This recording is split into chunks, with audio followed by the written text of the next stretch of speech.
I want to show you how to add a cinematic spiral zoom in Premiere Pro. To start, we need an image that can be slightly zoomed in before applying the effect. This is necessary because the spiral zoom rotation can reveal the black edge of the photo at the screen's border, which can ruin the effect. Begin by placing the playhead at the start of the image and decide what in your image you want to focus on. For me, it's going to be this butterfly. Double-click the preview screen and a blue circle will appear. This is your anchor point and will be the focus of our effect.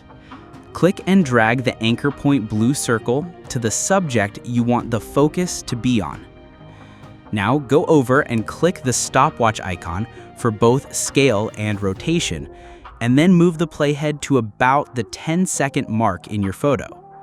Increase the scale by 20 points and the rotation to about 10 degrees. You can also move the 2 keyframes at the end closer to the beginning to speed up the spiral zoom effect.